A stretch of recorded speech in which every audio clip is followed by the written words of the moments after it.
You know that feeling, right? When you reach for that cold can after a long day. The fizz, the sweetness hitting your tongue, that instant comfort. Or maybe it's the weekend, and someone hands you a drink that promises to wash away the stress. We've all been there, but here's the thing, nobody really talks about what happens after that moment of relief.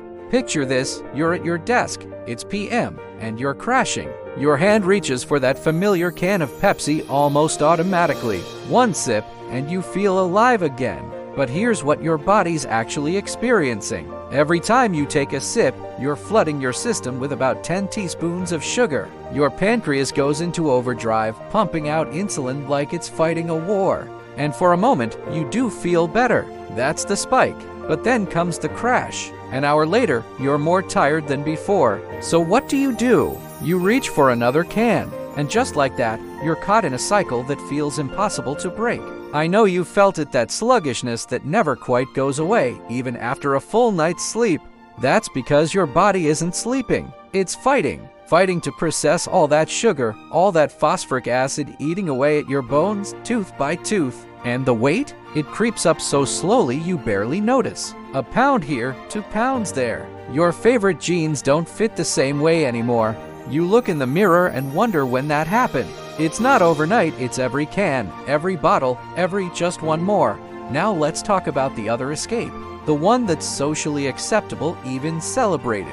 You've had those nights, haven't you? Where one drink turns into 3, and 3 turns into I don't remember how I got home. The morning after isn't just a headache, it's your liver crying out, your brain cells literally dying, your heart struggling to find its normal rhythm. But the real danger, it's not in those wild nights. It's in the quiet ones. It's the glass of wine that's become a nightly ritual. I deserve this, you tell yourself. And maybe you do deserve to relax. But somewhere along the way, deserve became need, and you can't quite remember when that shift happened. Your hands shake a little more than they used to. You notice it when you're trying to thread a needle or sign your name. You brush it off. I'm just tired, you say, but deep down, you know it's more than that. Your liver doesn't speak English, but if it could, it would be screaming right now. With every drink, it's trying to filter out poison because that's what alcohol is, literally poison. And your liver is so loyal, so dedicated, that it will keep working even when it's turning to scar tissue, even when it's failing. Your heart? It's working overtime. The soda's making it race with caffeine and sugar. The alcohol's weakening it, making it irregular. You might feel your chest tighten sometimes, or your heartbeat skip. You ignore it, but your heart doesn't lie. And your mind, oh, your mind. The anxiety that creeps in the morning after drinking. The depression that seems to linger longer these days. The memory gaps that you laugh off but secretly worry about. These aren't coincidences. They're consequences. Here's what they don't show you in the commercials. The 45-year-old who needs a liver transplant because those social drinks added up over the years. The 30-year-old with type 2 diabetes who can't understand how it happened they barely eat junk food. But those 3 sodas a day? Nobody counted those. The relationships that quietly erode. Not in dramatic explosions, but in 1,000 small moments where you were present, but not really there. Where the drink mattered more than the conversation. Where the sugar crash made you too irritable to be kind. You wake up feeling awful, so you reach for a soda for energy. You feel stressed, so you reach for a drink to unwind.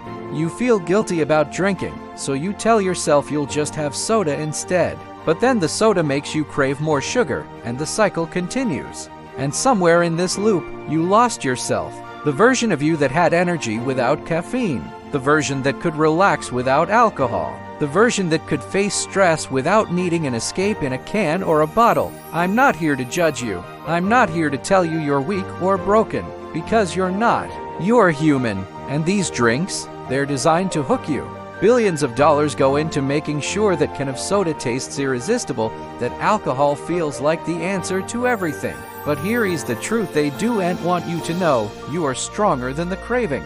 Your body wants to heal. It's waiting for you to give it a chance. Every can you don't open, every drink you turn down, that's not deprivation. That's freedom. That's you taking back control from corporations that profit from your struggles. Your body has been fighting for you this whole time. Maybe it's time to fight for it. The question isn't whether you can stop, It's whether you're ready to start living again, really living, not just surviving between fixes. What will you choose? This isn't about being perfect. It's about being aware. It's about knowing that every choice matters, and you deserve to make choices that honor your body, your mind, and your future. You deserve better than what's in that can or bottle. You always have.